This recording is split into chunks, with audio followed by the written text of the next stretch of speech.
सो हम लोग का एग्ज़ाम है आईबीपीएस क्लर्क मेंस का 29 एंड 2 ऑफ दिसंबर। तो मेरा जो एग्ज़ाम है वो 29 को है। आई थिंक 2 ही शिफ्ट है, 29 को एक शिफ्ट है और एक 2 ऑफ दिसंबर को है। सो मेरा 29 को फर्स्ट शिफ्ट मतलब वही है 7 बजे से जो अपना है वही है। तो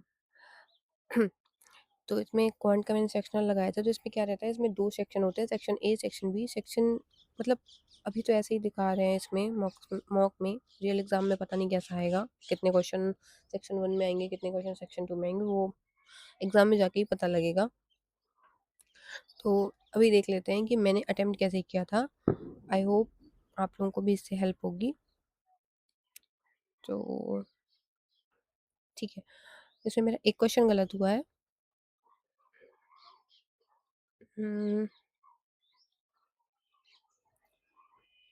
हुँ, सी सबसे पहले जब ये मॉक खुला, सेक्शन ए जैसे ही ओपन ओपन हुआ, सो ये डीआई मुझे दिखी, जो कि काफ़ी मुझे मतलब 2 मार्क्स के हिसाब से काफ़ी डूएबल लग रही थी। जो 2-2 मार्क्स के हिसाब से इसमें कितने कितने क्वेश्चन हैं? हाँ, 4 क्वेश्चन हैं, 4 मार्क्स के हिसाब से काफ़ी डूएबल है। तो मैंने इसको मार्क कर दिया था, मैंने इसको उस टाइम किया नहीं था, मार्क कर दिया था। उसके बाद ये 4 क्वेश्चन के बाद मैं यहाँ गई, तो मुझे सीरीज़ दिखी, जो कि 2 मार्क्स में अगर आती है तो ये बोनस मार्क्स ही हैं, ऑलमोस्ट सभी ने करी है। और ये बहुत ही मतलब आराम से डिकोड हो जा रही थी। तो सबसे पहले इसको किया इसके 3 क्वेश्चन हैं, ये हो गए। उसके बाद जब ये इसको मैंने देखा तो मुझे लगा कि ये थोड़ी-सी कैलकुलेटिव है, तो मैंने इसको नहीं उठाया। तो इसके भी 3 क्वेश्चन थे, नहीं 4 हैं एक्चुअली इसके क्वेश्चन। उसके बाद ये एक ये वाली डीआई है, तो ये मैंने थोड़ी-सी पढ़ी थी, लगभग 1 डेढ़ मिनट पढ़ी है। उसके बाद मुझे लगा कि मैं इसमें फँस सकती हूँ, तो मैंने इसको नहीं उठाया और मुझे लगता है किसी ने भी नहीं उठाया है। फिर मैं गई, जब मैंने वो नंबर सीरीज़ कर ली, उसके बाद मैं गई सेक्शन 2 में। सेक्शन 2 में मैं गई स्पीड मैथ ढूँढने। तो स्पीड मैथ्स के नाम पे ये 3 क्वेश्चन थे यहाँ पे क्वाड्रेटिक के, ये किए। उसके बाद यहाँ से ये अरिथमेटिक चालू हो रहा है। अरिथमेटिक भी बहुत ज़्यादा टफ नहीं है, बट वही है कि टाइम उतना बचता नहीं है। 35 मिनट्स ही हैं इसमें, तो वो भी पता नहीं चलते। तो उसके बाद ये एक-एक नंबर पे ये वाली डीआई है। ये प्रीलिम्स लेवल वाली डीआई है, जो प्रीलिम्स में आती है ना, अपने 5 नंबर में आती है शायद। केसलेट जैसे आ जाती है, प्रीलिम्स से थोड़ी-सी अच्छी है शायद। तो ये है, ये कितनी है 3, यहाँ से हाँ, यहाँ तक 3 मार्क्स में ही है।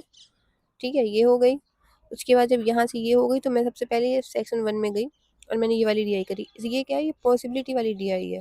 मतलब ये तो आराम से निकल आ रहे थे, ये रेशियो दिया हुआ है, ये तो आराम से निकल आते हैं। लेकिन ये जो डिस्टेंस है, इन लोगों ने ये दे रखा है कि मैक्सिमम डिस्टेंस 20 किलोमीटर हो सकती है और मिनिमम 5 हो सकती है। इसके बीच में 10 भी है, 15 भी है, कई-कई क्वेश्चन में दिया हुआ है। देखो यहाँ पे जैसे 10 है, एक क्वेश्चन में 15 भी है।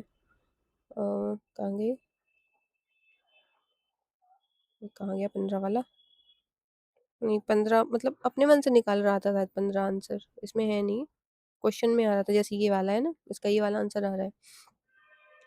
तो मतलब पॉसिबिलिटी वाली डीआई है, बट क्वेश्चन में क्लियर हो जा रहा था, जैसे क्वेश्चन करना शुरू करो ना, तो क्लियर हो जाता है। तो यस, ये वाली डीआई करी, तो ये सही ये मतलब सही रही डीआई, इसकी वजह से ही मार्क्स थोड़े मैक्सिमाइज़ हो गए हैं। उसके बाद बस ये वाली डीआई फिर मैंने की ही नहीं, फिर मैं सेक्शन बी में गई और इस पे मैंने ये वाला क्वेश्चन करा और ये तो मैं पहले कर चुकी थी। और ये वाले 1-2 क्वेश्चन ये वाले करे, एक ये करा और एक ये वाला डेटा सफिशिएंसी करा। बाकी डेटा सफिशिएंसी इसके सही है, डूएबल है, तो ये हो गया। और अरिथमेटिक भी बहुत ज़्यादा टफ नहीं है, लेकिन ये डीआई मुझे थोड़ी-सी कन्फ्यूज़िंग लगी।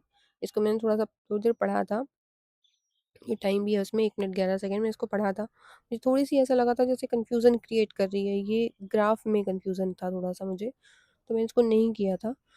एक-एक नंबर में 1 घंटे माथा मारो और ऊपर से बाद में कन्फ्यूज़ हो जाओ, फँस जाओ डीआई में, सो मैंने उसको नहीं किया था। मैंने छोटे-छोटे क्वेश्चन करे थे, 2 शायद हुए थे और ये तीसरा वाला भी किया था। तो इसमें ना पॉसिबिलिटी मतलब 4-4 पॉसिबिलिटी है इसमें, 1 है, 2 है, ए की वैल्यू फिर 2 है, 3 है। सो पॉसिबिलिटी लेके मैंने किया था, तो वो मेरा आंसर गलत हो गया, इसमें एक ही क्वेश्चन गलत है। Yes, that's all about the mock. I hope आप लोगों ने दे रखा होगा, दे रखा है तो बताना। कि मॉक कैसा था। मुझे तो एग्ज़ाम से थोड़ा-सा अच्छा लेवल लगा, मतलब एग्ज़ाम से ऊपर है लेवल इसका। एग्ज़ाम में इतना टफ नहीं आता है, अभी सबने उसमें एक लग भी दिया है तो उस पे भी पता लग गया है कि मतलब इतना टफ तो क्वांट्स नहीं आ रहा है, क्वांट्स डूएबल आ रहा है। लोगों के 35 भी अटेम्प्ट्स हैं, 35-40 भी अटेम्प्ट्स हैं क्वांट्स में। सो यस, अच्छा आ रहा है इसमें, बट ठीक है प्रैक्टिस तो करनी ही है ना मॉक से। तो ये मत सोच के चलो कि ऐसे ही आएगा एग्ज़ाम में। एग्ज़ाम में इससे डूएबल आता है। अब इस बार ये 2 मार्क्स वाले क्वेश्चंस ज़्यादा हैं शायद, मेबी पैटर्न थोड़ा-सा चेंज हो जाए, थोड़ा-सा टफ साइड पे आ जाए, बट ठीक है मॉक से तो ठीक ही आएगा। बस वहाँ पे हम लोग पेशेंस के साथ कर पाएँ। So all the best guys और स्टे ट्यून्ड। Bye bye.